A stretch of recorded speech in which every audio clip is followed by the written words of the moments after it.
And a lot of these bills are bills that we heard previously. We're going to hear all the bills together as a group. A lot of the people here have testified on last year's bills. There are a couple of sub-As that are floating around. They make some minor changes based on conversations with different parties who are on the commission. The first group of witnesses we're going to call are Mary McElroy, Colonel Clements, and Director and Colonel Asapaco to speak.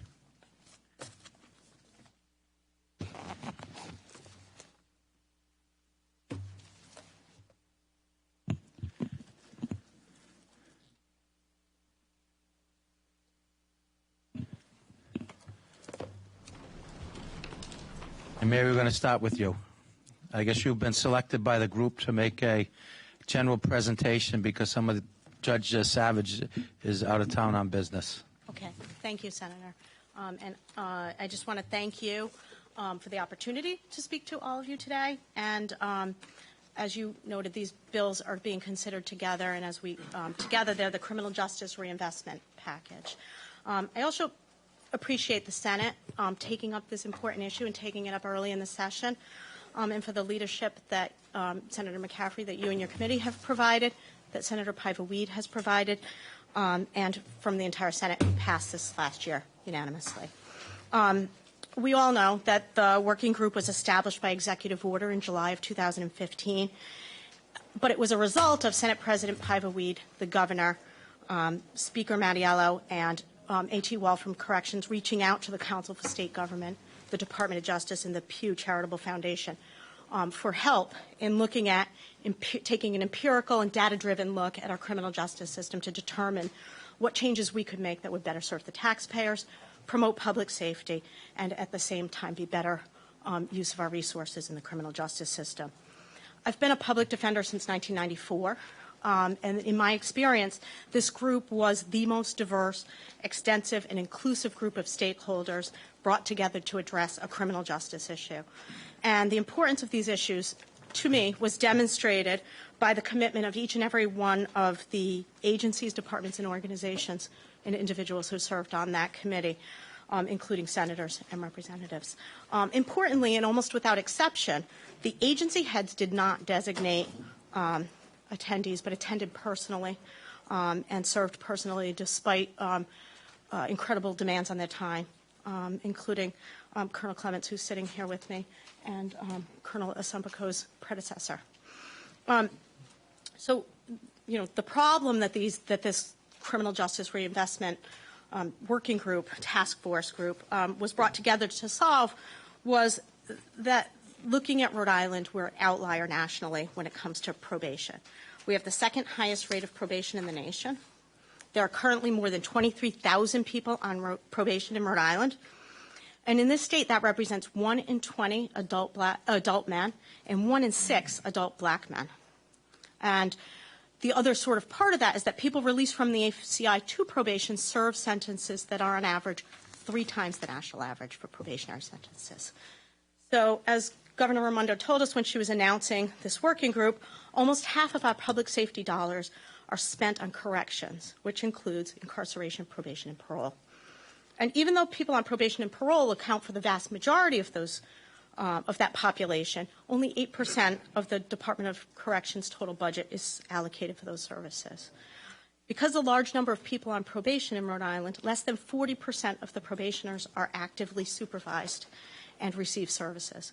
And so as we know from our own experience, from common sense, when you're trying to supervise everyone, you're essentially supervising no one. And there are fiscal costs and impacts for that, but there are also societal costs. And through my experience in the public defender's office and the experience of my staff, we know that people on long probationary sentences find it more difficult to get employment, find it more difficult to achieve and maintain stable housing, and often end up on public assistance longer or homeless longer than they otherwise would.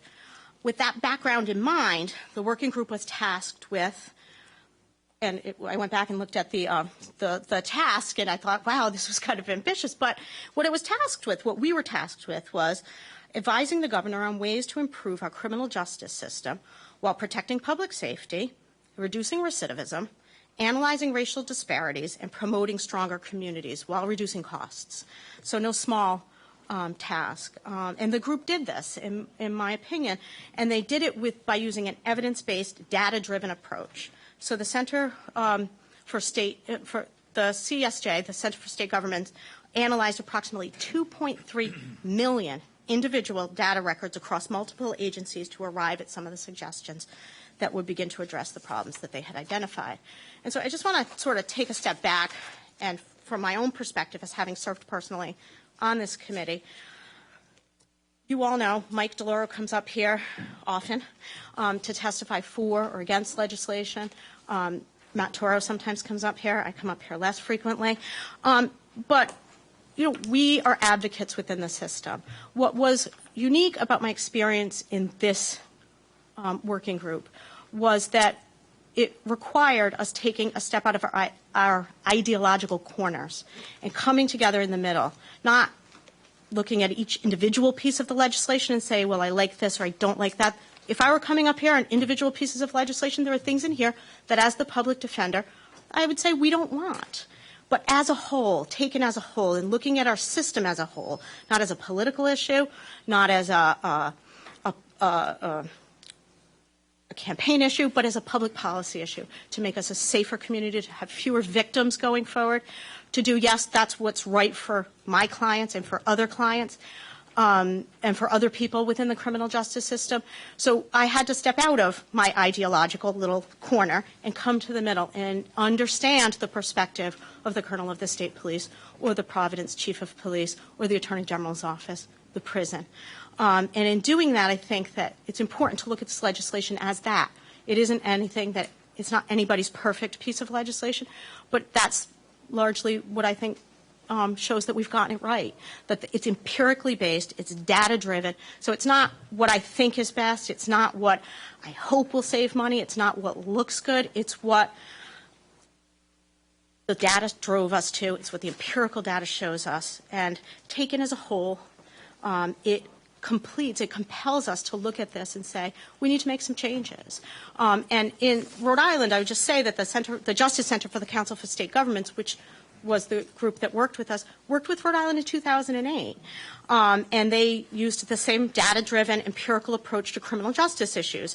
And it was successful. Under Governor Kucheri's leadership, a series of budget articles were introduced and passed that became known as the Correctional Options Package. And the effect of these measures were to reduce incarceration, reduce the rate of imprisonment, and also to reduce recidivism. And those should be our goals. Public safety is always part of the goal. Public defenders, we don't talk about it as often as other people do. It doesn't mean that we don't think it's important. But if we all step away from our ideological center and come together to figure out what's best for the state, I think this package represents it. And I thank you for the opportunity to speak to you today. Thank you very much. Are there any questions or comments for Mary? Thank you, Mary. Colonel Asapaco, you can proceed. Thank you.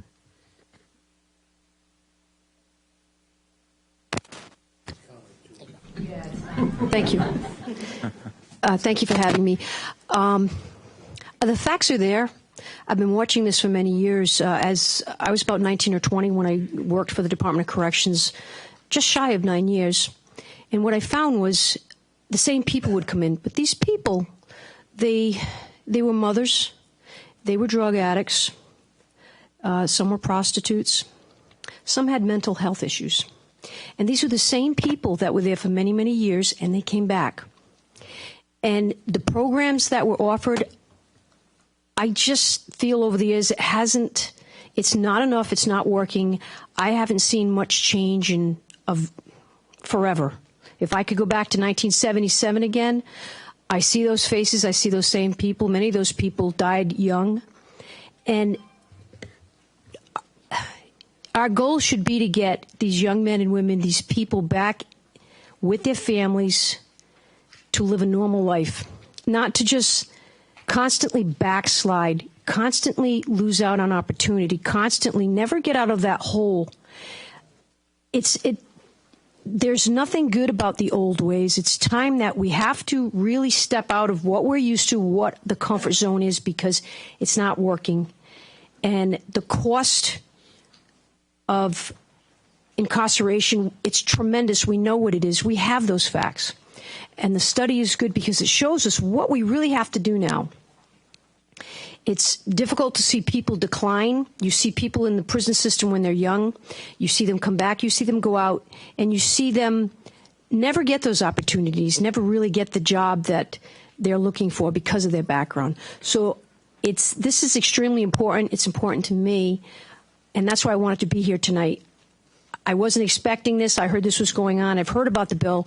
And from my experiences, it's time to make the change because nothing has really changed, even 40 years ago. It's not working, and it's time. We have to help these citizens, these people to become citizens and give them every opportunity. We all have family members. I have family members. And they backslide. They never get out of that position, and then their lives end. They end far too young. So I think this is a very good bill. I know the Attorney General has concerns, but from a law enforcement, the way I perceive it from law enforcement, from my view, is this is an extremely important bill, and I totally support it. Thank you. Questions or comments for the Colonel? Thank you. Colonel Clements, you can proceed.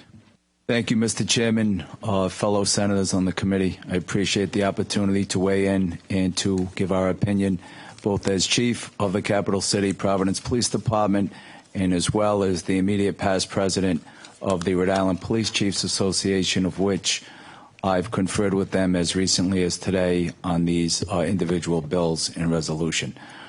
So I come from a background as well with corrections. I began my criminal justice career in the Rhode Island Training School in the YCC, which housed the most violent of offenders on the youth side. And I'll begin by saying to the individual who was incarcerated in the Rhode Island Training School, I saw every single one of them on the back end when I became a Providence police officer. I heard their names in the other communities they came from. Every single individual who lived in the city of Providence ended up reoffending as an adult. So there is a great need for this type of approach. There is a great need for this type of legislation. In the city, we have clearly a very diverse community with many divergent views on criminal justice and how to run the system. We're tasked with enforcing the law, maintaining order, and keeping the peace, all while constitutionally protecting people's rights and their human rights. And it's not that simple. It's a very complex game. Everything we do in law enforcement, everything we do in policing is a delicate balance. And I'll say that we perform that in a very non-traditional manner. We use a lot of non-law enforcement support in the Providence Police in policing these different populations. And we deal with the most vulnerable populations, whether it be chronic substance abusers, alcohol, drugs. We have a lot of domestic violence, and I know one of the bills directly addresses domestic violence. We have alone in Providence, last year we had 1,382 cases reported for domestic assault. Every single one of those is an arrestable offense, and clearly that offender, without the proper resources on the back end, will reoffend. So I stand before you, I sit before you to speak in favor on the resolution number 5 and the bills that support it. I know there will be some training and some budgetary issues that will come with this, and I think those as well, I would put up front, need to be taken in consideration for us to train the entire Providence Police Department on a particular issue. We've done it recently, the only ones in these parts to do the entire job. We obtained a federal grant, and we trained the entire department in a specialized training on mental illness. And whether it's domestic violence, mental illness, it costs the Providence Police about $100,000 for a 4-hour training for their entire department. So that needs to be taken into consideration when these mandates are put on the police department. Clearly, there are some great benefits to this bill, to the entire community, and that includes the law enforcement community. In the end, we're tasked with making our communities better, reducing crime, fear, disorder, but most importantly, improving the quality of life. And we can't do that without the necessary resources on the back end to make sure people don't recidivate in committing crimes, and oftentimes the same crimes over and over again. The B&E artists, as soon as they're out of prison, they go right back to breaking into houses. Those who are inclined to assault their girlfriends or their wives go right back to that type of battering. We fully embody best practices around the country, and much of what we do is evidence-based with measurable evidence, and we know on these particular bills there's tons of information to indicate around the country that these bills satisfy that need. So again, I speak in support, fully in support of these bills and the resolution on behalf of the City of Providence Police Department as well as the Rhode Island Police Chiefs Association. Thank you, Colonel. Are there any questions or comments? Senator Metz.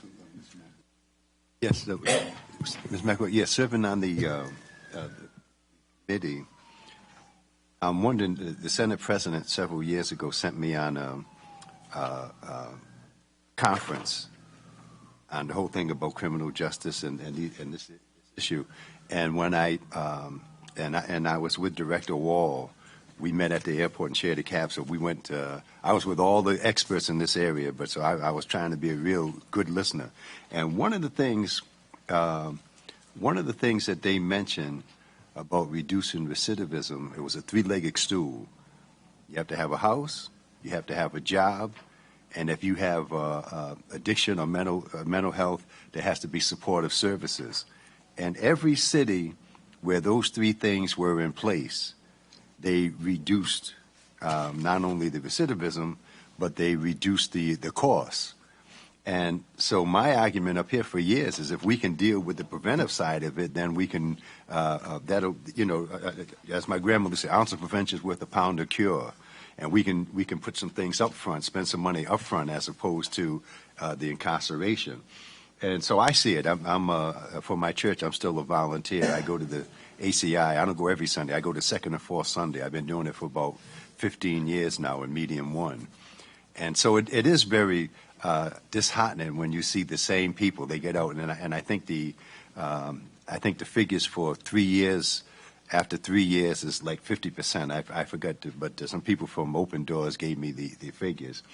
So when the committee was looking at the empirical data that you were talking about and being data-driven, how much was involved with re-entry? How did that just out of curiosity, how did that all fit into the picture? So I know that part of what we discussed was re-entry, and just sort of as background, and AT Wall or somebody from corrections is much better at giving you the specifics, but one of the biggest problems that we have in our society, not just in Rhode Island, but in our society in the United States, is we incarcerate mentally ill people. And there's a committee, a Senate or committee that Mike DeLauro sits on, talking about restrictive housing and how that disproportionately can impact people with mental illness. We know this. We know that our prisons are ill-equipped, but they are our mental health hospitals. So with respect to what happens afterwards, the 3-year recidivism rate, and after 3 years it falls off significantly.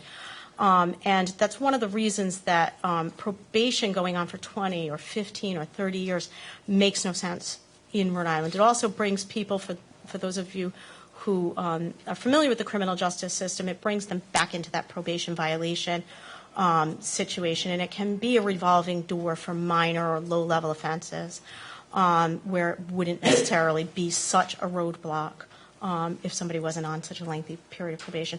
So one of the things that these bills do is it looks at where can we best spend our resources. And rather than keeping somebody on probation for 30 years, cutting that probation, maybe using a court system with a program alternatives in sentencing, and I think that's your S10, which is the alternative sentencing court and Superior Court, giving pretrial services, which, as I said, we're not shy about protesting things, and I think the Public Defender's Office has at times come up and said pretrial services, we don't want more pretrial supervision.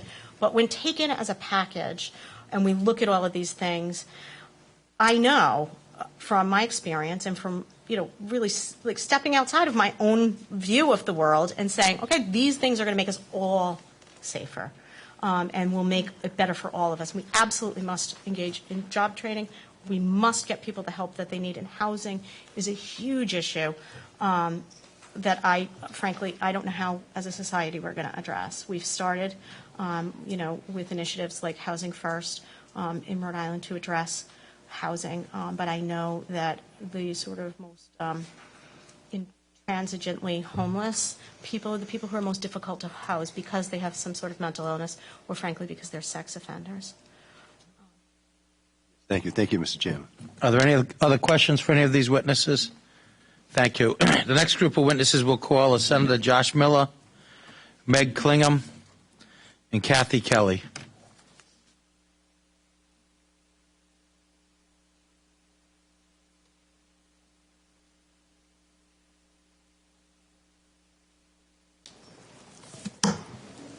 And we'll start with you, Kathy. Good afternoon and welcome. Good afternoon, Mr. Chair. Good afternoon, committee. Thank you for hearing these bills so early in the session. I am here on behalf of the Department of Corrections. Most of you know me. For those of you who don't, I am Chief Legal Counsel for the department. First, let me say the director sends his apologies.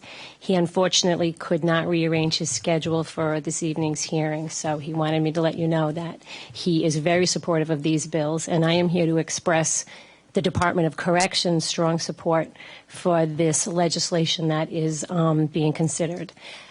I'm not going to try not to repeat what Mary has already indicated.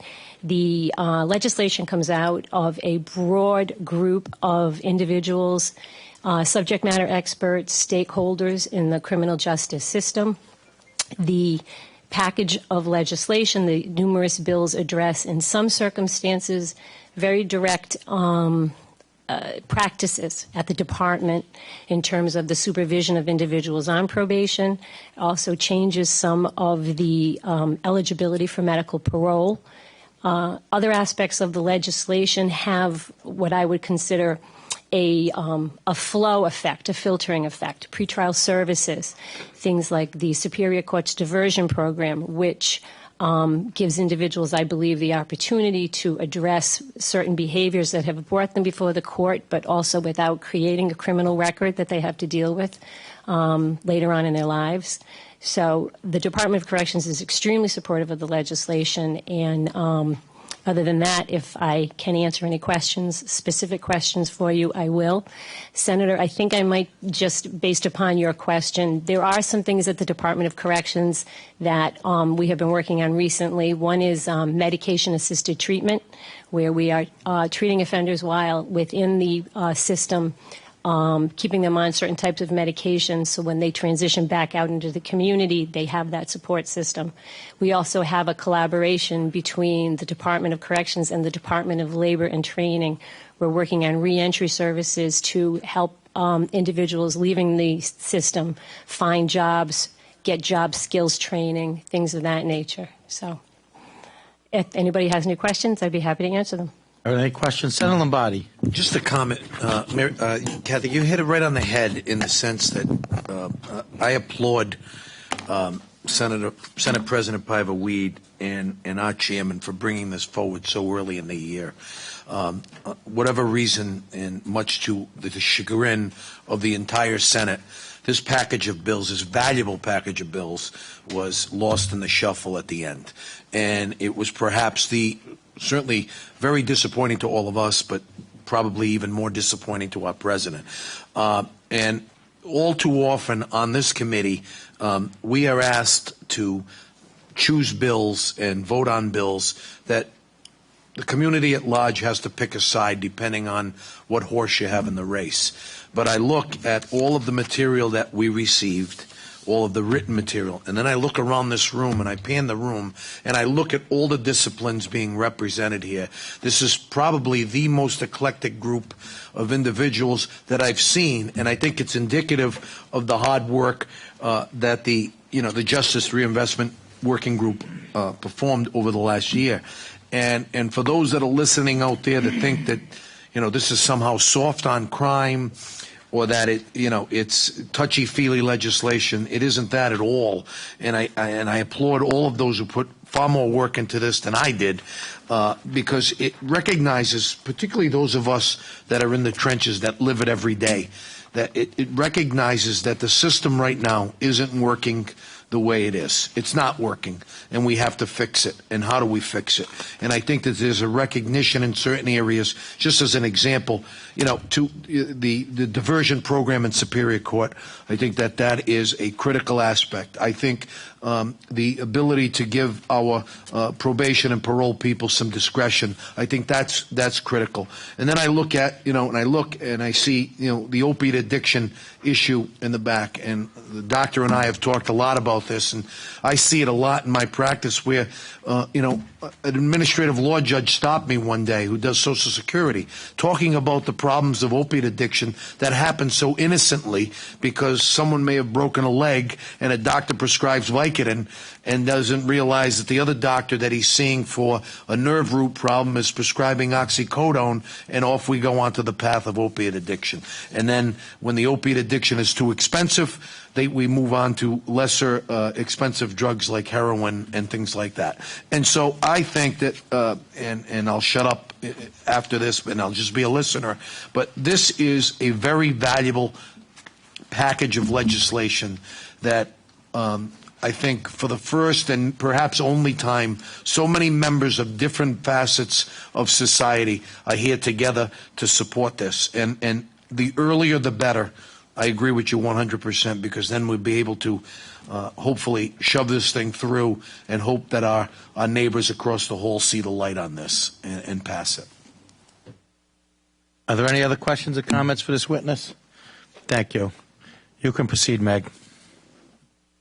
Thank you, Senator McCaffrey, and thank you, Senators, for, again, to echo everybody else who's testified, thank you so much for taking this up so early in the season, and thank you for passing it last year.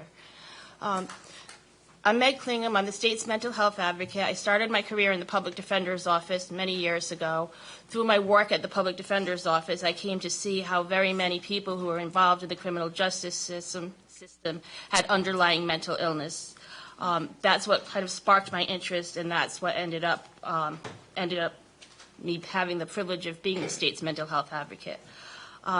We've heard figures that the prison population is approximately 15% people with serious persistent mental illness. Serious persistent mental illness is the worst of the worst diagnoses. It's the hardest to control. It's the most symptomatic. It's serious mental illness, and those people do not belong in the prison. I know that the Department of Corrections agrees with that. I think the testimony that we've heard, which I appreciate and agree with, can come to that conclusion. I won't go over all of these bills or in great detail, but what I particularly like about this package is that it allows treatment needs of individual people to be met. It allows probation or the courts to look at a person, not as the crime they committed, not as a criminal, not as a benchmark that they need to be on probation for 10 years. It allows the probation and parole in the Superior Court to tailor a sentence that makes sense, that will rehabilitate the person, that will allow them to get the treatment or services that they need so they don't end up in that revolving door that Mary was talking about. So many of my clients right now who've been on probation for 10 years for a series of stupid, really, things that wouldn't be crimes if they had treatment, some disorderly conduct, some things along that nature. They get trapped in the system because the probation violation is so low a standard of proof. People get automatically held, generalizing here, but people get held in DOC even if it's for 2 weeks. That disrupts everything that they have. And the probation officers now do not have the tools for what they need. Once they get to know somebody, they'll know this person's having, falling back with the substance abuse problem. This person needs a higher level of counseling that they're getting. And that's what these bills allow for. And I very strongly support these bills, and I thank you for taking it up. Are there any questions or comments for this witness? Senator Archibald. Mr. Chairman, I'll speak my piece now because I think you touched on practical aspects of it, Meg. As everyone's talking about the collaborative effort, the integrative effort here to bring together all these different agencies under one blanket in these reform bills has at its roots the practical day-to-day effect in people's lives. And people on this panel and many of us in this room are in the courtrooms on a daily basis. I know I am. And I watch judges and prosecutors and public defenders and people in the probation system struggle with how to integrate in law enforcement, how to integrate methods to best address individuals. And so if we step back, it's the whole process itself that needs to have a fresh point of view. And Senator Lombardi said earlier that the diversity in this room, when you have law enforcement, I said to Senator Conley earlier, boy, the changes in law enforcement over the years to see where we are today and the open-mindedness of the colonels and the lieutenant colonel and these different agencies and the Police Chiefs Association that come to the table and say we need to deal with mental illness at the grassroots. We need to deal with changes so that we don't see these people as recidivists in the community. So it's having the tools in the moment, some guidance on how to apply them that I think is needed more than anything. And this set of bills does that. And you know that the judges in the court system, the highest to the lowest, are going to read these. Fortunate event that they're passed, which I hope is the case, and they're going to get guidelines, like sentencing guidelines, for lack of a better way to phrase it. And then within their discretion, they'll have these tools at their disposal. And then my hope is that the funding will be there. I know a couple of years ago there were some issues with pretrial services, and I used to lean on pretrial services heavily. Anytime I thought I had somebody with an issue with mental illness or a substance abuse problem, I'd try to funnel them into pretrial services to get that attention at TLC. And then the funding was an issue at some point, sadly. And all these different agencies do a great job with what they have to work with. So it's long overdue. This is really sound legislation. I can't think of one negative, as you said, as Mary said earlier, there's always going to be some thread that you don't like, some part of this thing that you don't like, but that's not the point. You get too close to the mountain, you're not going to see it for what it is. We need to back up and say these are reforms to a system that's antiquated. So it's really good stuff. And have you talk about the mental health component. That's at the core of this. It affects the gun laws, it affects domestic violence, it affects homelessness. Mental health is one of the key pieces of the puzzle. So anyways, that's my piece on it, and thank you for what you've done. I fully support all of it. Are there any other questions or comments for this witness? Thank you. Senator Miller, you can proceed. I'll try to be brief. As you know, I've been here for about 10 years now, and throughout that period I've been on the Health and Human Services Committee, and in the last few years have been the chairman of that committee. And it's been my privilege, and in the last few years we have focused on responding to the Governor's Overdose Commission. And that is part of the reason this fall we had hearings on behavioral health, mental health, suicide, and the access to substance use disorder services. Part of it was an evolution of that focus on overdose, but it was way beyond that. And what was interesting to come out of those hearings and everybody who testified, including Director Wall from the Department of Corrections, was the repeated discussion of this package of legislation. When my final question to Director Wall was, what can we do? Is there a legislative component to what we could do to make services within the ACI or those entering or exiting the ACI that we could do legislatively? And he specifically and very bluntly said, pass this package of bills that are coming out of the Judiciary Committee. And we heard that from, you hear that from Meg Klingam, you hear that from others, that and I just wanted to emphasize based on what we heard over the course of the last year, and especially this fall in the behavioral health hearings, was that the priority we have on mental health services and substance use disorder services, you passing this package and then the full Senate and the House passing this package of legislation would be doing a substantial portion of the work we feel is important in the Health and Human Services Committee to make progress on those issues, especially 10 and the diversion available in Bill 10 as an example. Are there any questions or comments for Senator Miller? Senator Nesselbush. Thank you, Mr. Chairman. Very briefly, Chairman Miller, just want to thank you for your incredible effort in the area of mental health, especially the opioid crisis. I know you have worked so hard, and your being here today and from your vantage point supporting these issues as strongly as you do means a lot to me. So thank you. Are there any other questions or comments for any of these witnesses? Thank you. The next group of witnesses will call a Reverend Jean, Reverend Dr. Don Anderson, and Reverend Dr. Joyce Penfield.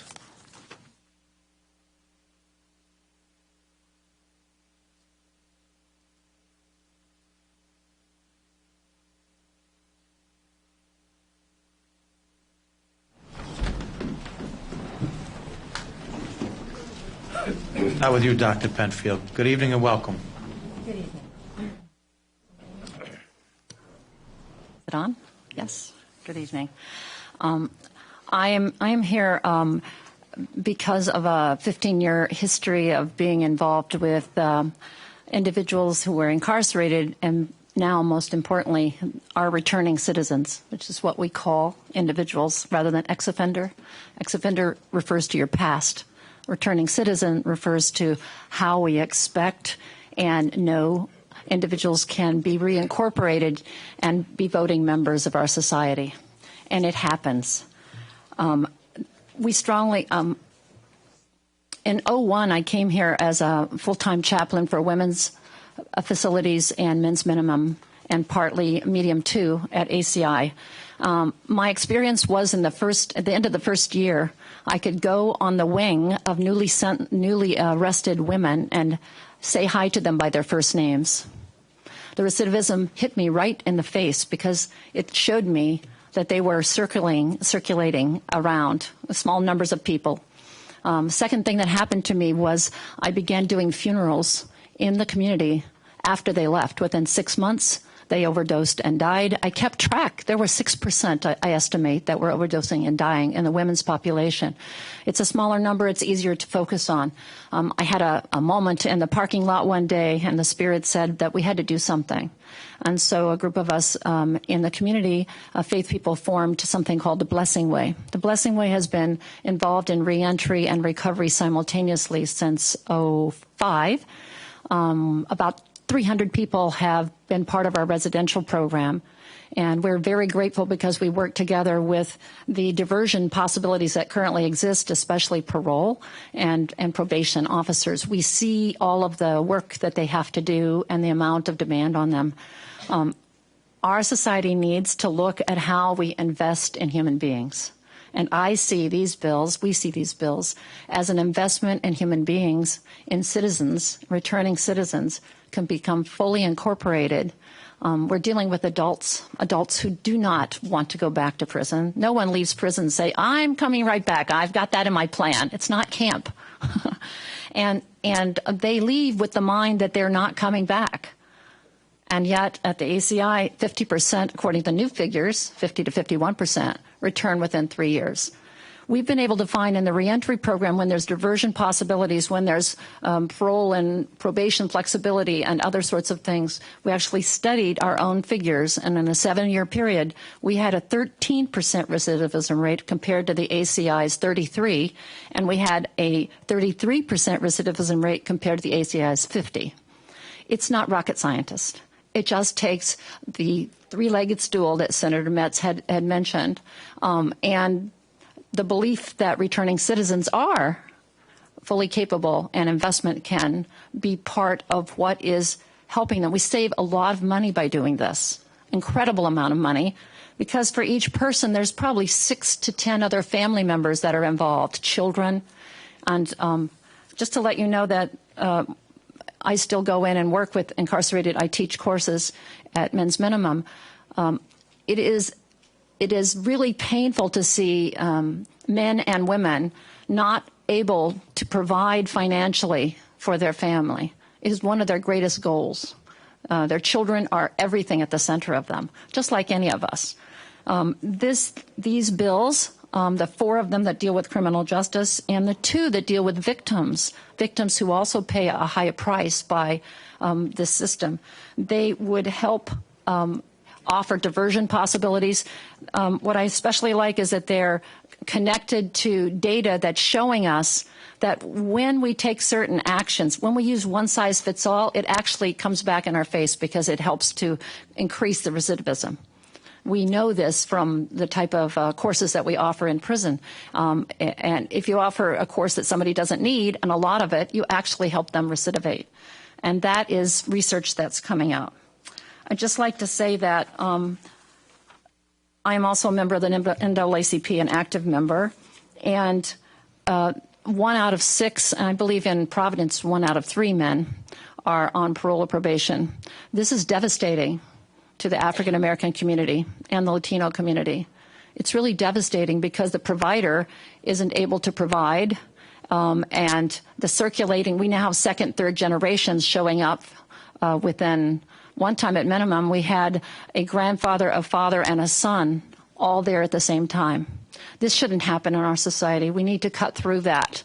And we have the resources to do that. We have the commitment to do that. On behalf of the NAACP, I want to, Jim asked me to mention this. He wrote an op-ed article, and there is strong support for all of these measures. There was last year, and there is again this year. And we in the Blessing Way say the same. So thank you very much for the work that you did last year and the work you're doing this year. But this year, we're going to be organized behind you. So for every returning citizen I can get a hold of, we're going to show up here and there. Thank you very much for the opportunity. Thank you very much. Are there any questions or comments? Thank you. Reverend Gene, you can proceed. I'm Reverend Gene Dishlevsky. I am the chairperson of the Religious Coalition for a Violence-Free Rhode Island, but more importantly, I'm a pastor. I believe that this program will have a positive impact on numerous people who are in the criminal justice system and also have a positive impact on public safety. I'm also submitting testimony from colleagues, and I will give this to the clerk later, from Scott Spencer, who is writing on behalf of the Cranston Clergy Association, Reverend Cleo Graham, who is community minister at Beneficent Church and a licensed health care provider, and Emily Jones on behalf of the Interfaith Coalition to Reduce Poverty. You could read this at your leisure. All human behavior has, thank you. All human behavior has consequences.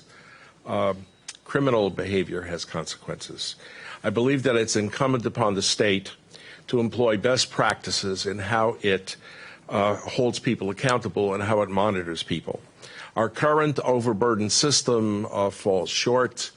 Immediacy is the problem. With an overburdened system, it's hard to have an immediate response to a lot of people, and this population really needs that for monitoring.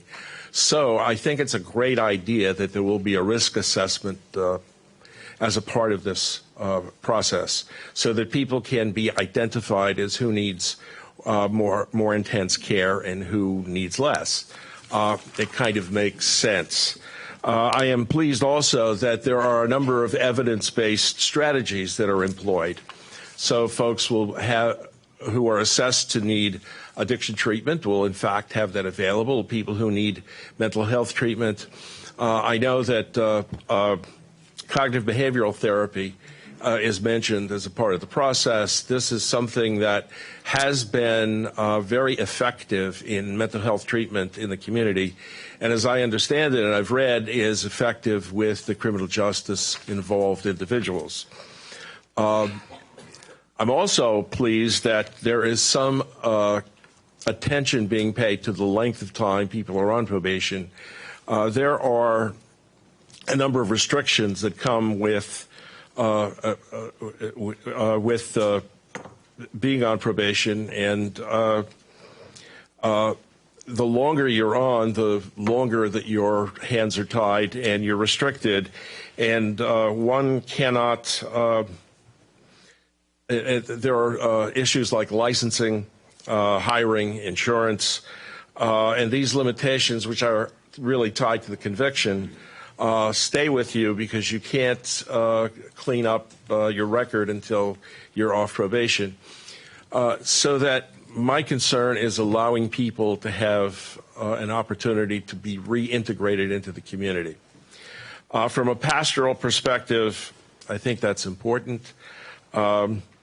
As a pastor, I have to look at the welfare of all people. Compassion and justice is not something that is sporadically or arbitrarily offered. It is something that is merely required. I believe that God's vision for humanity includes healing, and so any process we set up that makes it easier for people to heal by the grace of God is good for individuals, and I believe also good for the community. Thank you. Thank you. Are there any questions for Reverend Jean? Thank you. Dr. Anderson, you can proceed. Thank you, Mr. Chair. And let me borrow a metaphor from my sandbox. I realize, in a way, we're preaching to the choir here. And I want to thank you, as others have already, that you dealt with this issue responsibly and took your place as public leaders last year. And I'm confident that you will do that again. And we're going to work really hard, Senator, to try and say that your compatriots across the hall do the same thing. So I want to share with you that our Board of Governors looked at this issue in the fall. We unanimously and enthusiastically voted to support not only this package of bills, but to make it our #1 legislative agenda for this session. Upon doing that, we contacted the Board of Rabbis and the Council for Muslim Advancement, and both the Board of Rabbis and Council for Muslim Advancement agree with us that this is a really important package that should be passed. So from the faith community, there is broad and deep support for these reforms in this package. It's our honor to have the responsibility for the spiritual welfare of the men who are part of the medium security facility at the ACI. That's 1,200 men. And as part of that, our chaplain, Chantel Washington, not only is in charge of all the spiritual activity there, but she also pastors a church that has 150 men who come out every single Sunday morning. We so appreciate Senator Metz's participation in that program. He has been faithfully part of that program for a number of years. And I want to issue an invitation to you. If you want to have a great worship experience, let us know. We would love to have you join us for worship some Sunday morning. It is a great experience, and you'll see a whole different side of what's going on in the ACI. So please join us, and I mean that with all sincerity. Send me an email, let Senator Metz know, and we'll work out a time for you to come. Unfortunately, America is the world's jailer. We have 5% of the world's population, but 25% of the population of people who are imprisoned around the world. We are worse than communist China. We are worse than North Korea. That is both immoral and shameful. For the state of Rhode Island to be the 49th worst state in terms of probation ratio, it is shameful and a moral dilemma. We are so pleased that this package of bills will address one part of the mass incarceration problem. It is not the panacea for all of the issues, but this takes a major step forward in addressing one of the great moral crises of our day. And again, I appreciate what you've done in the past, and we're grateful for that. And we just trust that you will again work early and pass this bill early, and so that we can focus all of our attention on the other chamber to move this issue forward. Thank you again so much. Are there any questions or comments for any of these witnesses? Thank you. The next group of witnesses we have are Jim Vincent, Mike DeLauro, and Steve Brown. Okay. John Prince. Before we do that, Senator Lynch Pratt is going to move to indefinitely postpone bills number S11,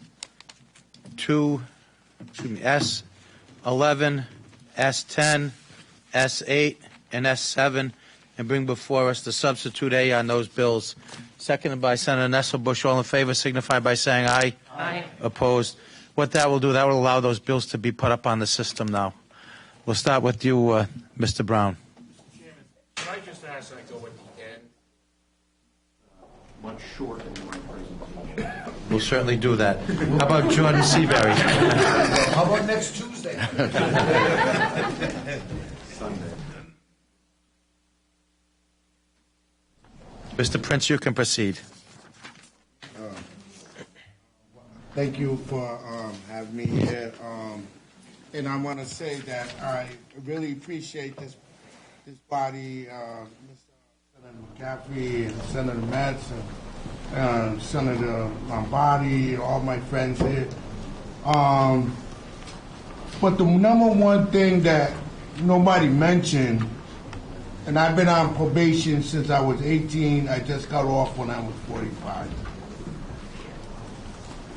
Nobody mentioned when you have an amputated spirit, that your spirit is amputated and is cut off from all society. You can't get a job. You can't get housing. You can't get mental health health because you don't have insurance.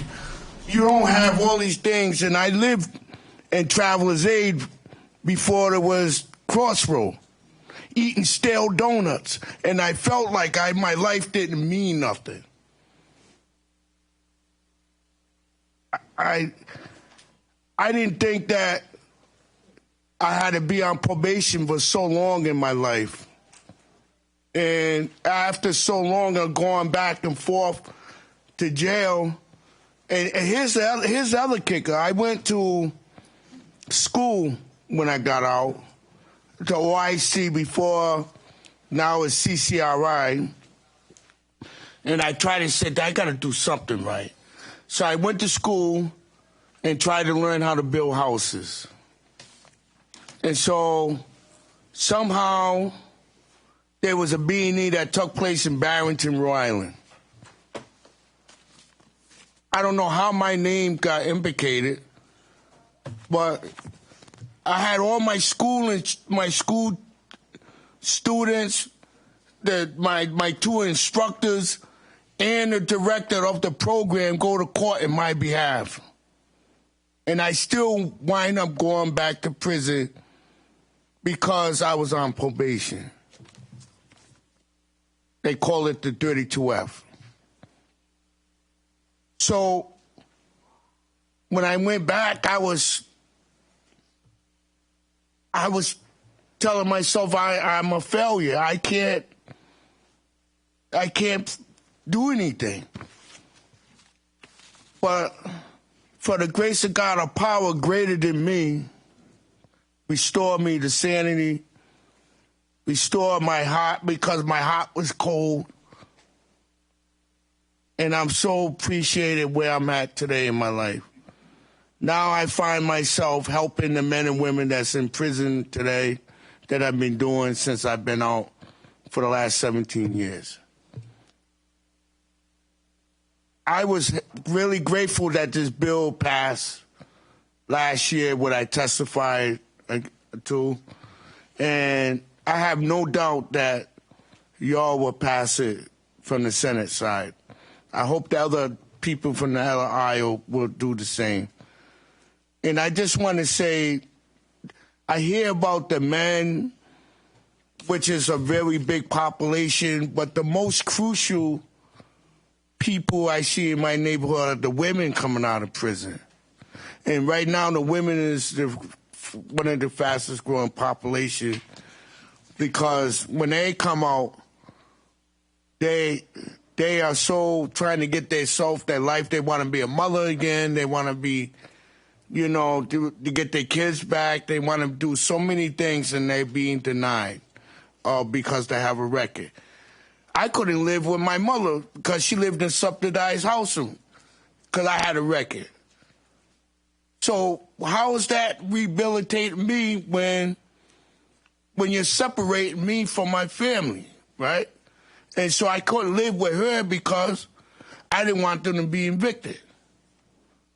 So there's a whole lot of stuff going around this criminal justice system that is just ain't right. And I just pray to God that this bill will pass and ease some of the bleeding, ease some of the frustration these men and women are feeling today. And I'm just want to thank you all for letting me share my story. Thank you. Senator Metz. Let me just say that I started coaching when I graduated from high school at 17. So John was on one of my early community league teams, the 13 to 15 group. So we've been together a long time, and I just want to say that I'm very proud of you. Yes, it was the grace of God that got you through all of this. And you do such great work lifting up other people, advocating for the poor, not on many issues, not just reentry, but keep up the good work because we're very proud of you, and we need more advocates because you're really a role model for so many people because you did it and other people can. But so thank you for coming, and thank you for all the different times you come up to testify on the legislation that I put up because I appreciate you and God bless you. Are there any other questions or comments for this witness? Thank you. Mr. Brown, you can proceed. Thank you, Mr. Chairman, members of the committee. On behalf of the ACLU of Rhode Island, I too am here to express our enthusiastic support for this entire package of bills. There are 2 points I want to emphasize. First, I want to follow up on comments that Senator Lombardi was making. I think it is important to recognize the system is broken, and it's broken in a lot of ways. It's broken fiscally. Millions and millions of dollars are wasted because of the policies, some of which these bills try to address. And it's broken from a policy perspective. A lot of these practices are counterproductive, as you've heard from others. And one thing that hasn't been mentioned, it was just touched on by John, it's not just the impact, the harsh impact it has on these individuals who spend unduly lengthy times in prison or on probation or parole. It affects their families. Mothers, children are deeply affected by the policies and practices that extend prison sentences, probation, and parole much longer than is necessary, and these bills go a long way to addressing those problems. The second point, however, I want to make is I think all of the plaudits that you've heard for the Senate President, for the Chair, for this committee, and for the entire Senate on this legislation is very well deserved. We all owe a debt of gratitude to all of you who are working hard on this. At the same time, though, I hope you will consider this the beginning, not the end of criminal justice reform. There's still a lot more that needs to be done. These bills were the product of compromise, understandably so, but we hope that you will just see this as the first step, not rest on your laurels by passing this, but we'll be coming back in future years to try to address other problems with the criminal justice system. So thank you very much. Senator Lombardi. Thank you, Mr. Chairman. Steve, you just reminded me of 2 points, and very briefly. Point number one, and unfortunately, we're discussing all of the social issues involved in this. One thing that this group also recognized is that there is a dollars and cents component to everything. And you're right, we're wasting millions of dollars on the system as we have it now.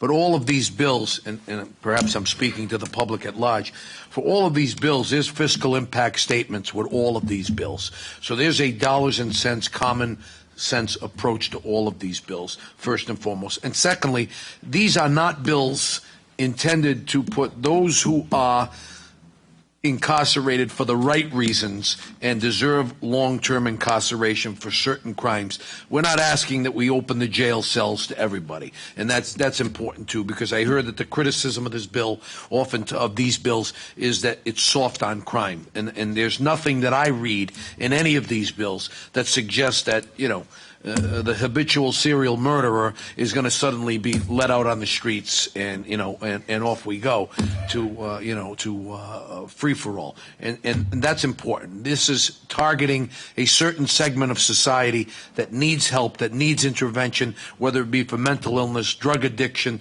or other reasons, because like my friend John, who just unnecessary lengthy probation and parole, and that's what this is all about. Mr. Seabury, you can proceed. Thank you, Mr. Chairman. Members of the committee, my name is Jordan Seabury, and I work as the Director of Public Policy and Advocacy at the Institute for the Study and Practice of Nonviolence, which is an organization based in Providence that's focused around fostering a community that can address potentially violent situations with nonviolent solutions. Most of our work is direct service, street-level intervention, primarily with young people ages 18 to 24 who are at immediate risk for being shot, shooting someone else, or reoffending by committing a violent crime. So with that said, these bills all have a pretty direct impact on the work that we do on the ground. Much has been said about many of them, and I will echo the enthusiasm. I, however, won't repeat much of what's been said. I will speak very briefly to Bill number 7, which hasn't been talked about very much, which touches on the victim compensation process. My background in particular is as the homicide victim advocate at the Nonviolence Institute, which I worked for a little over 2 years. The victim services team at the Nonviolence Institute responds to every single homicide in the state of Rhode Island within 24 hours. And that involves the immediate logistic questions regarding the court process, funeral services, acting as liaison between the hospital, between the police, connecting families to resources, and then long-term support as well. So we run a support group that's geared specifically toward homicide victims. And most importantly to this, we connect all of our families with the Victim Compensation Office through the Victim Compensation application and make sure that they get as much support as possible. In that capacity, I've seen incredible strength. I've seen families surmount incredible odds, and I've also seen the way that violence and grief are cyclical in nature and can affect not just the person who was harmed, but the entire community. I've sat with mothers in hospitals when they received the news that their son did not survive his gunshot wound. I've sat on couches of that same mother 7 months later when they wonder and they ask when that pain is going to be relieved. I've sat in courtrooms when that person's killer goes up for trial. And then I've sat months later with that same mother who has found no relief from the criminal justice process, conviction or otherwise. It's a pain that I can say from my firsthand experience does not subside. Given that, we believe that every victim, regardless of their past record or behavior or affiliations, deserves dignity and respect. And so one of the most impactful provisions within this specific bill is the prohibition of denial of compensation in the case of death absent administrative appeal.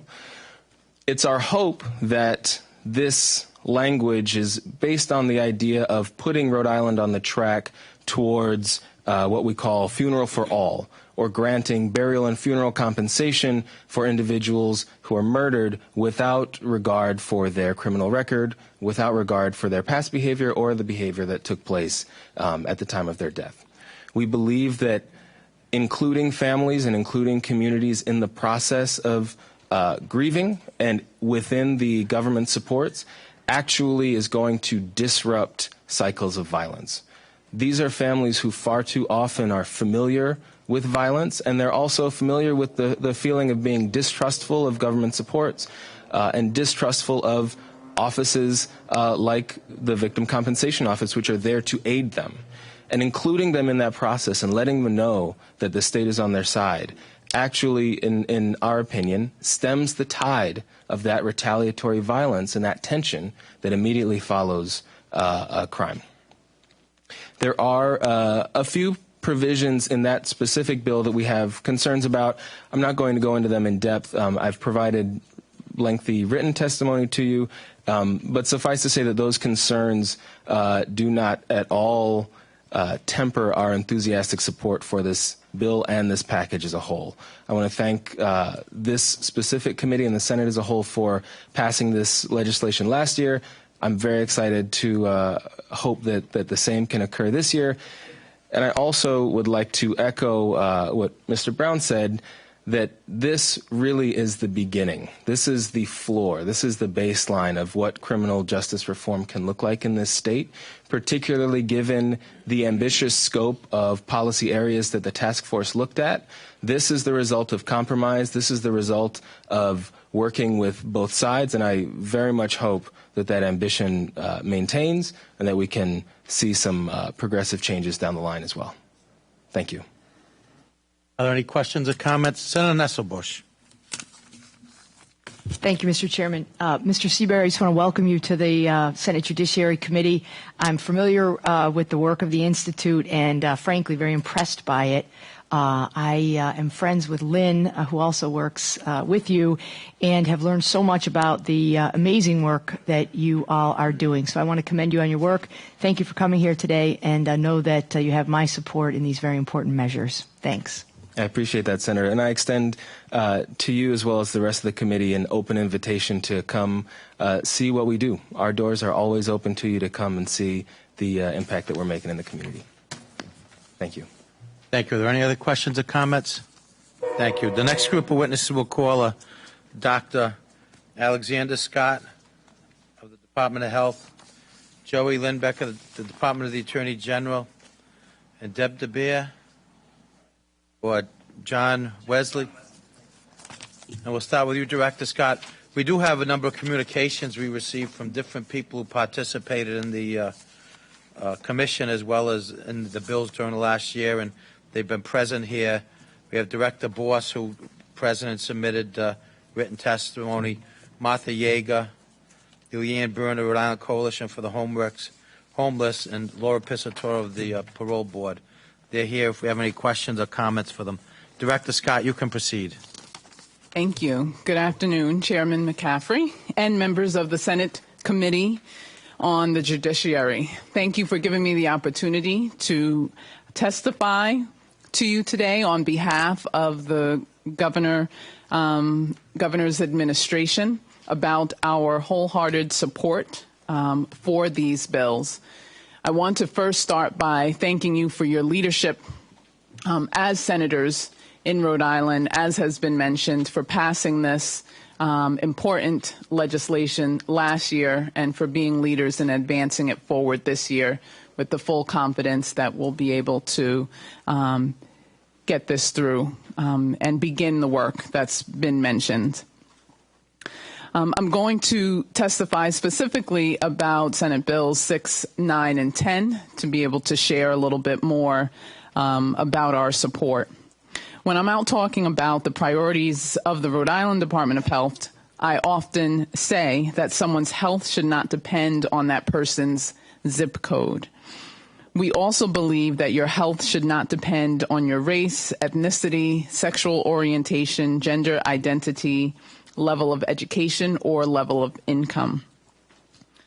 At the Department of Health, we believe it to be our firm obligation to work every day to establish a policy environment in Rhode Island that opens up to all people and all communities an equal opportunity to be as healthy as possible. I'm proud of the progress that we've made both at the Department of Health and in collaboration with our sister state agencies, as well as with the dedicated members of the Rhode Island General Assembly. However, there is no doubt that work remains to be done when it comes to criminal justice, probation, and incarceration. In 2015, the Department of Justice determined that half of the nation's incarcerated population experienced at least one chronic condition. Examples include cancer, high blood pressure, stroke-related problems, diabetes, asthma, or cirrhosis of the liver. This is significant when you consider that over the course of a year, roughly 14,000 people are incarcerated in Rhode Island, and 23,000 people in Rhode Island are currently on probation. When we start looking at these figures a little more closely, we see additional disparities that have been highlighted already tonight. For example, 1 in 6 adult African American males in Rhode Island is on probation. And there's also been mention about African American and women and women of all races and ethnicities that have been impacted. Think also about the national studies that suggest that the majority of individuals in the correctional system are living with a serious behavioral health issue. Behavioral health and the issue of substance use disorder in particular should weigh on all of us as we consider what Governor Raimondo described in her State of the State address as our state's most urgent challenge, the current drug overdose epidemic. In 2016, more than 295 people unfortunately died from drug overdoses in our state. This sobering statistic is directly connected to today's conversation because inmates with a history of substance use are at a heightened risk for relapse and overdose death following their release. Beyond the individual impacts that I cited earlier, the wide-ranging public health ramifications of incarceration touch not just the incarcerated themselves, but as you know, also touches the families, the children, and the communities of those who have disproportionate contact with the criminal justice system. In particular, those of lower income and those that are from communities of color. These intergenerational impacts include shifts in the demographic composition of families. It also impacts financial strain, limited economic mobility, widening income gaps and inequality, and increased homelessness. When we think about the underlying social determinants of health, some of which I just mentioned, incarceration is a critical example. When you add incarceration as a social determinant to poverty, discrimination, and many others, there's then an increased likelihood of someone becoming incarcerated. That's why the bills that we've discussed today, and in particular 6, 9, and 10, are important for us to highlight. They're not going to solve all of our problems, but are important initial steps in the right direction. By establishing best practices for probation supervision, by requiring the monitoring of Rhode Island's justice reinvestment priorities, and by making participation in evidence-based risk reduction programs a consideration for parole boards, Senate Bills 6 and 9 would help control costs, reduce recidivism, and facilitate the reintegration of former inmates into society where they can be healthy, productive members of their communities.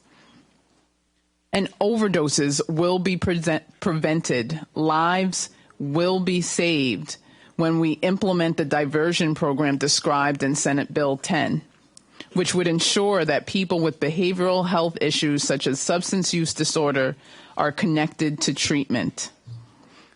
Getting individuals with substance use disorder into medication-assisted treatment at a center of excellence or other venue in the state is a central component to the overdose response and is the focus of the governor's Overdose Prevention and Intervention Task Force, which I have the honor of co-chairing with Acting Director Rebecca Boss of the Department of Behavioral Health. For these reasons and many others already mentioned tonight, the pieces of legislation highlighted have the administration's wholehearted support. As we work to transform our criminal justice system, public safety will clearly and unequivocally remain our #1 priority. But we also have to prioritize supports for those individuals who are incarcerated or who are on probation. Because as we've mentioned, prevention is a key, and support for the families and communities who are affected by the disparities we see today in criminal justice is also critical for our future. I know that it's the belief of each of you that the health of every single individual and every single community is critical. And I want to thank you. Thank you as a committee. Thank you, Chairman McCaffrey, and your colleagues for your partnership as we work to build a healthier, more equitable Rhode Island the way this legislative package will help us take a step in the direction to do. Thank you. Thank you. Are there any questions or comments? Senator Metz. Yes, I just wanted to say I thank you for your leadership and not just on this issue, but for remembering months ago that I wanted to meet with you and how patient you were and listening to the concerns of the constituent I brought with me. And then you went on even further to give the scope of to increase my awareness of the scope of and the width and breadth of what's taking place at the Department of Health. So I want to say I appreciate you, and I'm coming back again. I enjoy myself because there's some other things that I want to, some more specific programs I want to learn about. But I really appreciate how you did it, and especially listening to my constituent that I brought with me. So thank you so much. Are there any other questions or comments? Thank you. Joey, you can proceed. Thank you very much, Chairman. The Attorney General has provided vast written testimony, but I did want to point out a couple things to the committee tonight and to point out that the concerns we have today are the same concerns we had during the CSG process, during the consideration of last year's bills, and they remain today. One of the main drivers of the CSG Justice Reinvestment legislative package has been our significant probation population. And as has been stated, we are second highest in the country of probation offenders. What hasn't been highlighted in this conversation is that we're second lowest in the country in incarceration rates.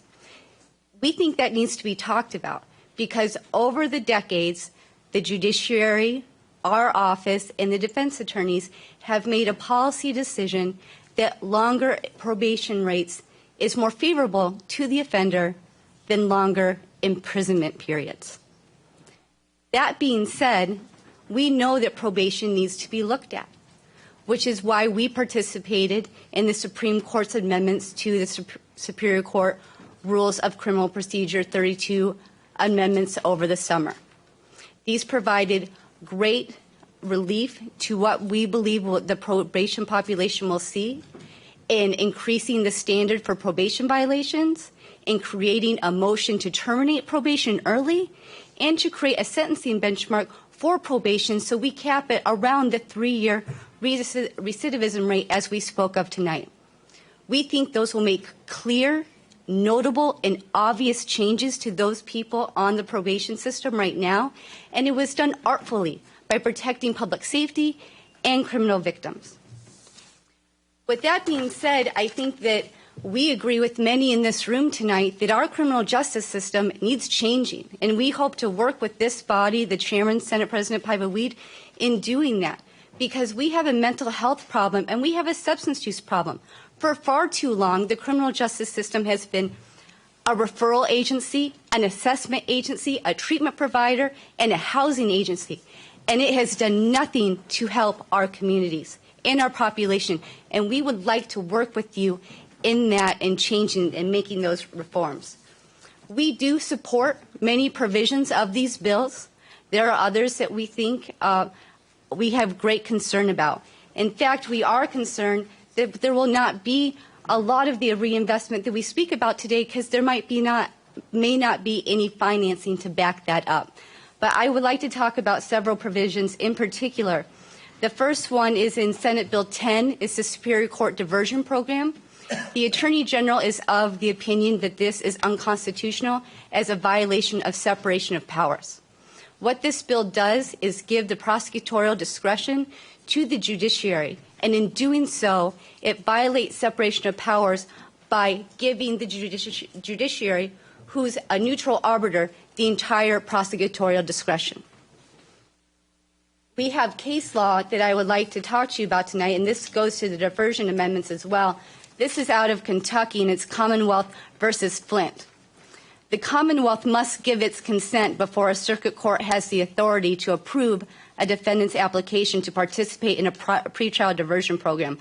Otherwise, admission to a diversion program without the Commonwealth's consent would permit a defendant to avoid a felony conviction entirely and would upset the separation of powers mandated by Kentucky's Constitution by assigning the judiciary the purely executive function of the Commonwealth to prosecute before and after indictment.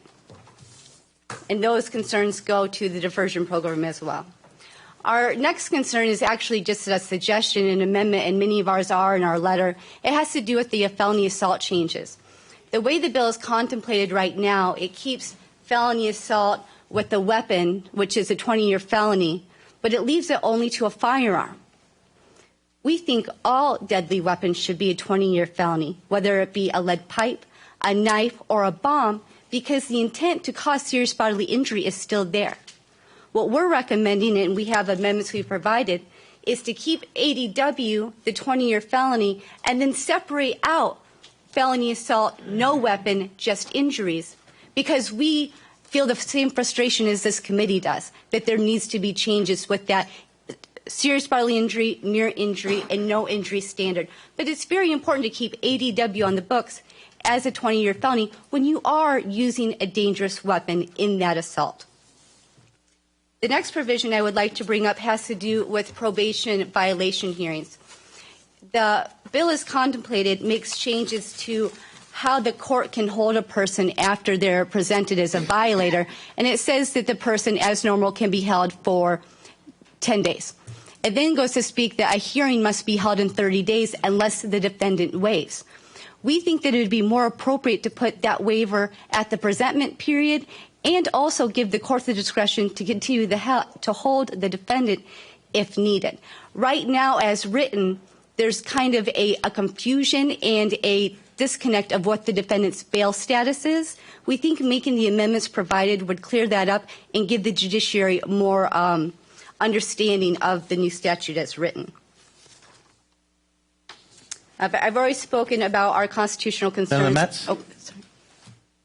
Yes, yeah, Jody, I understand the position of the department, and I just want to, before I say anything further on this, I want to thank you for when I go to those drug court graduations and now the Veterans Court graduations, as giving people services so they don't get the criminal, the criminal record. But as you were speaking, in my younger days, I could outrun a lead pipe. I can't outrun no bullet.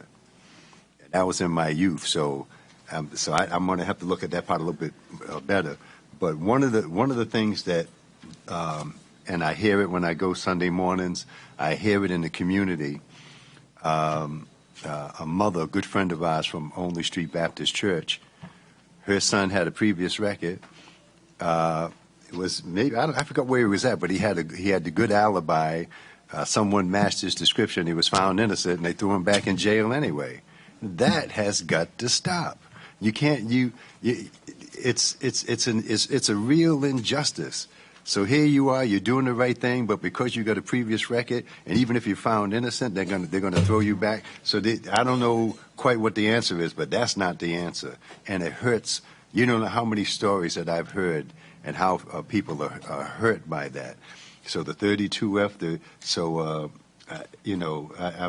I'm very concerned about that because I wanted to see that wiped away. I wanted to see that wiped away years ago, but I just wanted to share that with you. But I do appreciate those invites to the drug court and the Veterans Court.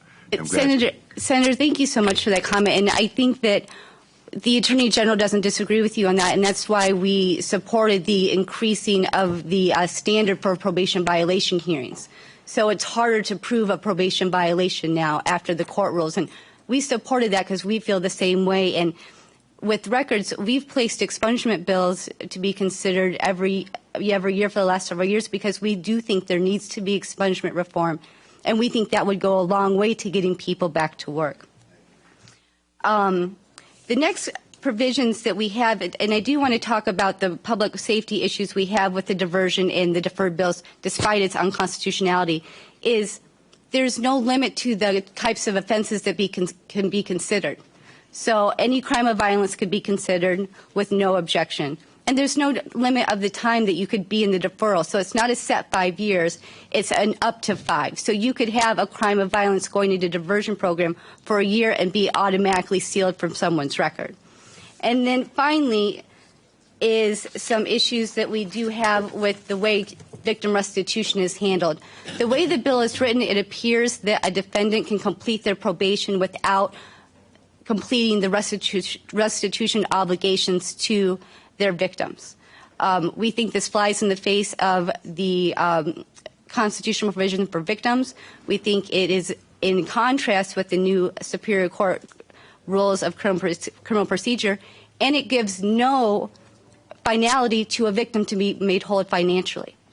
And it states that the victim can go after the restitution in a civil order, but that's a term of sentence. And there's a reason it's a term of sentence. It's to make them whole for the criminal act that's happened to them. Our fear is that crime victims in this state will not be made full by the criminal justice system if we leave it to a civil entity. There are more issues that we have in here, and we have provided language for all the concerns we've addressed tonight. And thank you for your time. Are there any questions for this witness? Thank you. Sir, you can proceed. Thank you, Mr. Chairman and honorable members of the committee. My name is John Wesley. I'm the new policy director at the Rhode Island Coalition Against Domestic Violence. I'm speaking on behalf of our coalition and on behalf of our executive director, Deb DeBear, who is now in the room, although I'm already in the hot seat, so I will continue. So we are here. We want to thank the honorable senators for supporting this package of bills last session, and we are here again to testify in support. We are testifying in support of Senate Bill 6 and 10 this evening. With regard to Bill 6, the Coalition Against Domestic Violence is very much in support of this important bill.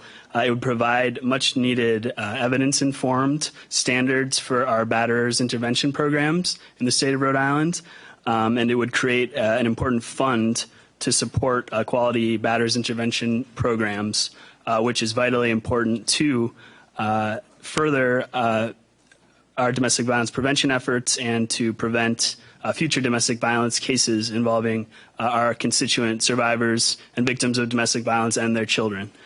With regard to Senate Bill 10, the Coalition Against Domestic Violence is happy to express our support for the bill because it would implement risk assessments and dangerous assessments for repeat domestic abusers, giving our courts vital tools that they need to prevent domestic violence homicides before they occur in our state.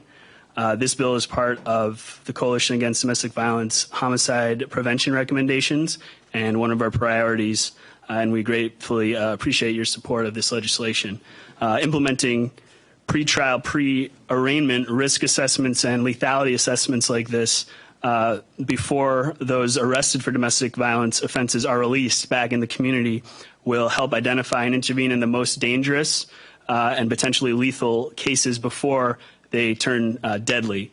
And that will ensure that the next potentially lethal case of domestic violence does not slip through the cracks when we have someone in custody. This is really a life-saving piece of legislation here. We have domestic violence homicides every year here in Rhode Island that could easily be prevented by legislation such as this. So we thank you for your support of the legislation and your time. Thank you very much. Are there any questions or comments? Senator Nesselbush. Thank you, Mr. Chairman. John, I want to welcome you to the committee as well as Deb DeBear. I'm actually sitting here a little bit in shock. You may not know this. Some of my colleagues here on the committee do know this, but I was actually the executive director of the coalition. I was just trying to do the math over 30 years ago. And at that time, though we have always had many great men who were with us and against the issue of domestic violence, to my knowledge, we literally had none who worked for us, not because we wouldn't have hired them, but because there were not men who were willing to step up in a leadership role and basically say that that's their job, is to work against domestic violence. So I think, for me today, this is a wonderful step forward in true equality, and I thank you on behalf of all of those men who are stepping up and taking responsibility and to work and end this very vexing and widespread social problem. So thank you for doing that job. I look forward to seeing you here in the committee on this and many other domestic violence measures. Senator Conley. Thank you, Mr. Chairman. I just wanted to congratulate Senator Nesselbush, and what an incredible achievement it must have been to be the executive director at age 10.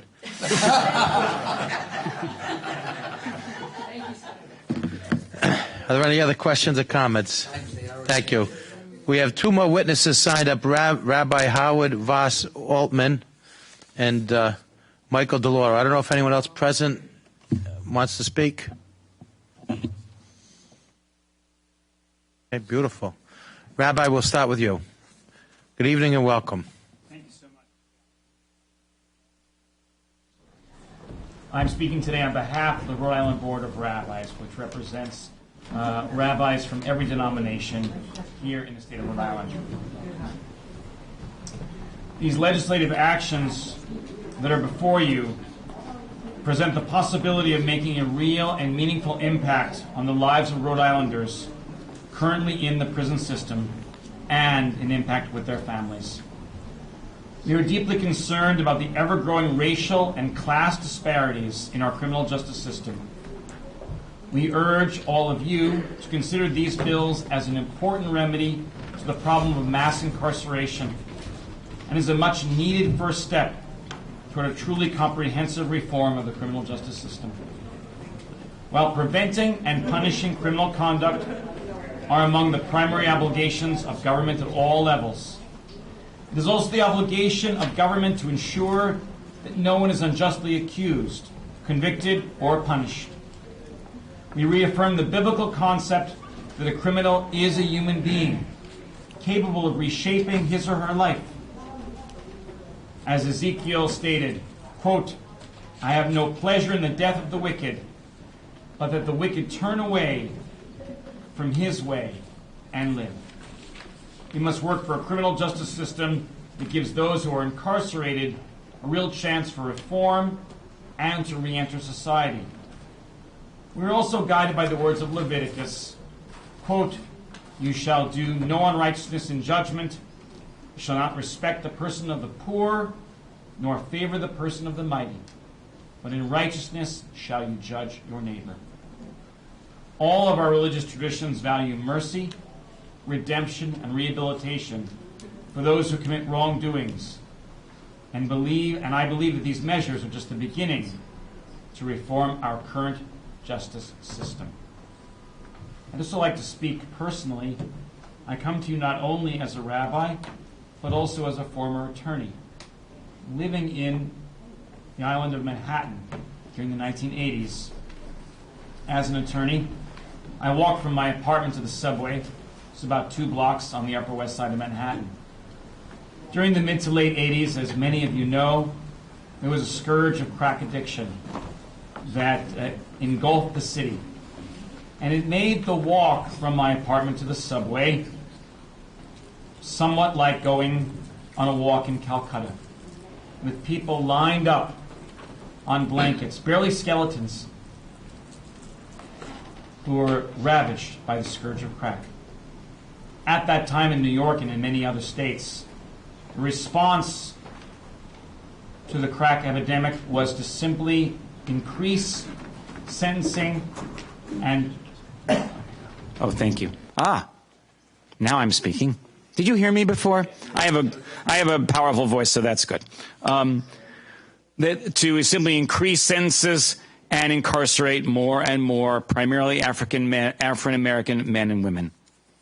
Today, our society is also plagued by significant drug abuse issues, specifically around the issues of opioids, heroin, and its byproducts.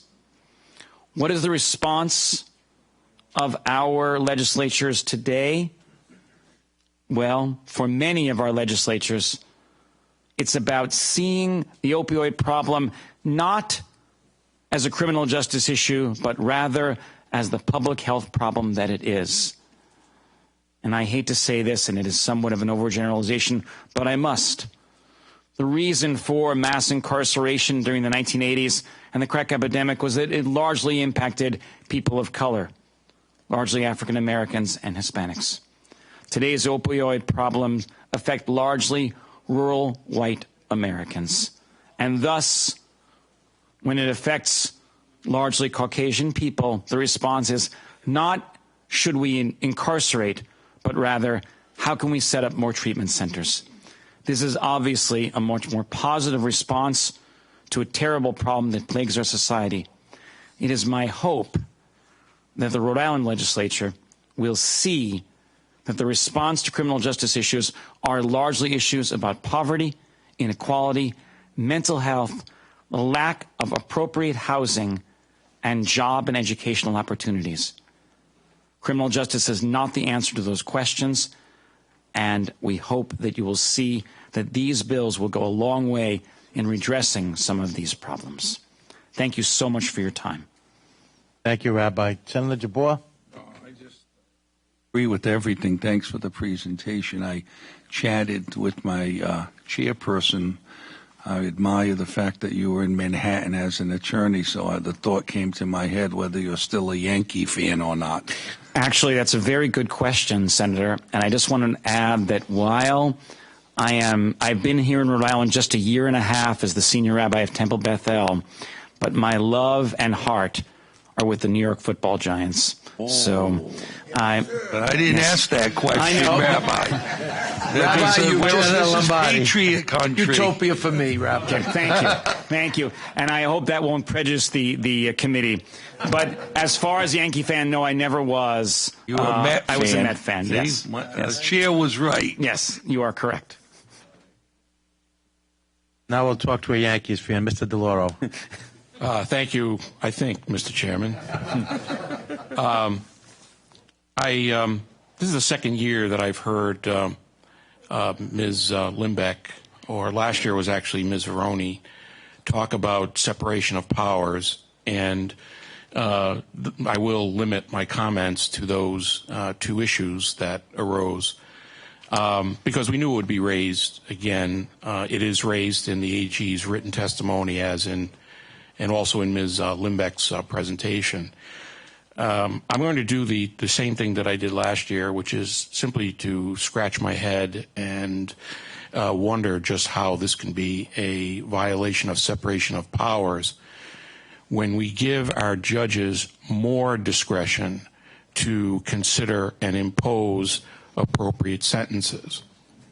What I mean by that is that under the criminal law of our state, under the law as it is currently written, a deferred sentence is the only criminal penalty that can only be imposed with the consent of the Attorney General.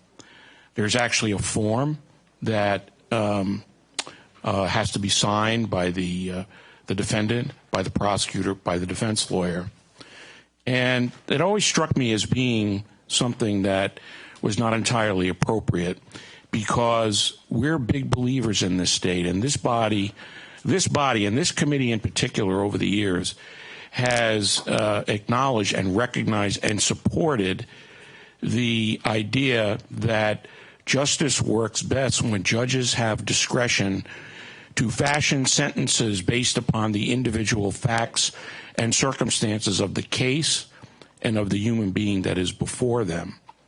So this body, in fact, over the years has made, last year under Senator Archambault's leadership, we made changes were made to the deferred sentence law so that they could be considered immediately after a successful completion. Rhode Island is one of only 17 states that gives its trial judges lifetime appointments. And we do that because in order to allow them to make difficult decisions, not just in criminal cases, but in civil cases too, without fear of any kind of political retribution or loss of pay or anything like that.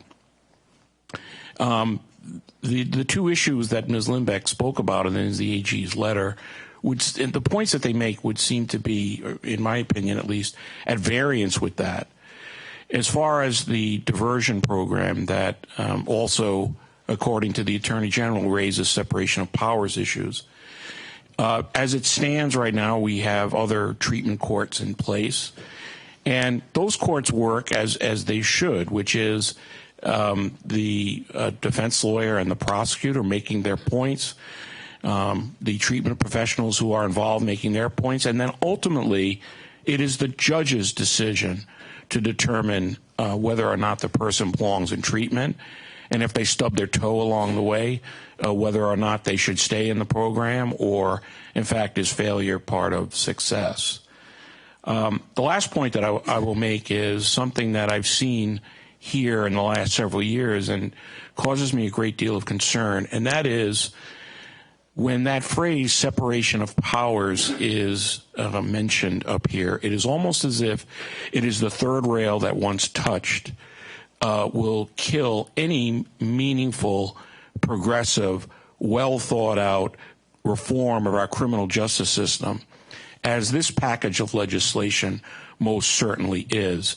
And we know that the individuals on this committee, the chairman, who were participated in that process, the minority leader who participated in that process, know what careful consideration was given.